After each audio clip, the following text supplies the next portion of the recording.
दोस्तों, मैं शिवम सबका आपका मेरे यूट्यूब चैनल में स्वागत करता हूँ। आज मैं आपको एक कहानी बताऊँगा। हमारा जब जन्म होता है तब हम छोटे बच्चे होते हैं। तब हमारे मन और बुद्धि खाली होते हैं, उसमें कोई विचार नहीं होता। जब जैसे-जैसे हम बड़े होते हैं, हमारे आस-पास के लोग, हमारे माँ-बाप, समाज हमें बातें बताते हैं। यह बातें संस्कार होती है और हमारे मान्यताओं के ऊपर बेस्ड होती है। जो ज्ञान और संस्कार हमें बच्चे होने से बड़े होने तक दिया जाता है, वह ज्ञान समाज अच्छे से चलाने के लिए होता है। यह ज्ञान माना हुआ होता है और यह बातें माने हुए होती है। यह 100% बराबर नहीं होती है और हम आखिरी तक इसी बातों को मानकर पकड़ कर जीते रहते हैं और आखिर में मरते हैं। उदाहरण के तौर पर मैं आपको बताता हूँ, हमारे समाज में अगर एक दो आदमी बिजनेस करने में फेल हो जाते हैं तो वो लोग ऐसा मानते हैं कि बिजनेस करना रिस्की है और बिजनेस में रिस्क है, इसलिए नौकरी करना चाहिए। इसलिए अच्छा पढ़ा लिखा लोग नौकरी करते हैं। समाज के लोग देखते हैं कि अनपढ़ लोगों को ज़्यादा परेशानियों का सामना करना पड़ता है, इसलिए समाज में अच्छा आदमी इसी को माना जाता है जो पढ़ा लिखा हो और जो नौकरी करे। इसलिए हमेशा समाज में पढ़े लिखे लोग नौकरी करते हैं और जो लोग कम पढ़े हुए हैं लेकिन वो अपने ऊपर विश्वास करते हैं, वो बिजनेस करके भी आगे जाते हैं। समाज की एक और बड़ी मान्यता यह है कि समाज खुद को स्वयं को शरीर मानता है। अगर मेरा नाम शिवम है तो समाज कहेगा, लोग कहेंगे, माँ बाप कहेंगे कि यह शरीर तुम हो और इस शरीर का नाम शिवम है। अगर हम स्वयं को शरीर मानेंगे तो हमारी सारी ज़रूरतें शरीर से आकर शुरू होगी और शरीर पे आकर ही ख़त्म होगी। हमारे शरीर का अंततम ज़्यादा से ज़्यादा जो सुख है वही पाने की इच्छाओं में हम जिएंगे और वही इच्छा पूर्ण करने के लिए ही हम मरेंगे। हम समाज के कारण स्वयं को शरीर मानकर हमारे शरीर की जो इंद्रियां है, आँख, नाक, कान, जीभ, त्वचा, उसी को संतुष्ट करने में अपनी पूरी ज़िंदगी लगा देंगे, लेकिन वह कभी संतुष्ट नहीं होगी।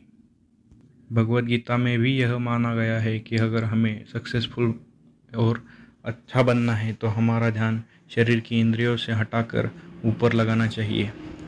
अध्यात्म यह नहीं है कि स्वयं का ध्यान स्वयं की इंद्रियों से हटाए। अध्यात्म यह है कि स्वयं का ध्यान इंद्रियों से हटाकर इंद्रियों से भी अच्छे सुख में लगाए। सबसे अच्छा सुख स्वयं को ब्रह्म मानना है। अगर हम स्वयं को ब्रह्म मानेंगे तो अपने आप हमारा ध्यान शरीर से हटकर, इंद्रियों से हटकर ब्रह्म के ऊपर लगेगा। जिस तरह समुद्र की लहर खुद को एक छोटी सी लहर मानकर दुखी होती रहती है, किंतु वह असली में पानी होती है। लहर असली में पानी होती है और पानी पूरे समंदर में है। इस इस इस बात को न जानकर लहर पानी हुए भी, पूरे समुंदर में होते हुए भी खुद को छोटा सा मानकर होती रहती है। इसी तरह इंसान का शरीर पृथ्वी, वायु, जल, अग्नि, आकाश, इस पंच महाभूतों से बना हुआ है। इसी पंच महाभूतों को ब्रह्म कहते हैं।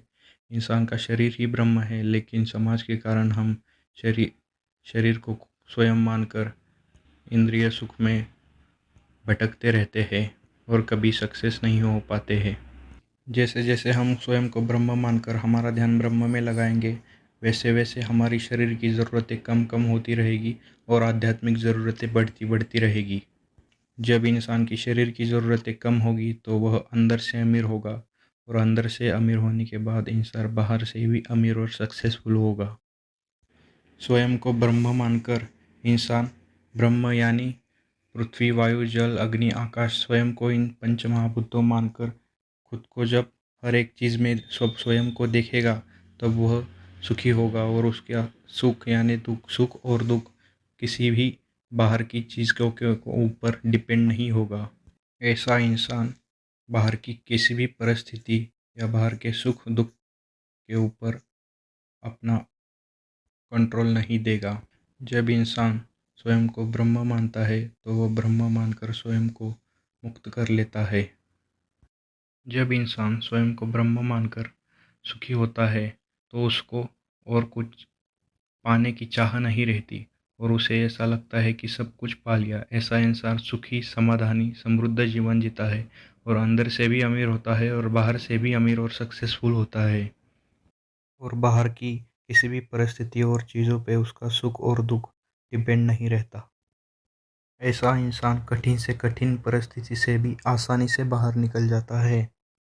अध्यात्म में यही बताया है कि खुद का ध्यान छोटी छोटी इंद्रिय सुख की चीज़ों पे मत लगाओ। अगर मोह करना है तो बड़ा करो, मोह करना है तो ब्रह्म का करो। इंद्रिय की छोटी छोटी चीज़ों का मोह मत करो। ब्रह्म का मोह करते ही तुम मुक्त हो जाओगे और सक्सेसफुल हो जाओगे। तो दोस्तों, अगर आपको यह मेरी बातें अच्छी लगी हो और पसंद आई हो तो मेरे चैनल को सब्सक्राइब करिए और शेयर करिए और घंटी का आइकॉन भी दबा दीजिए।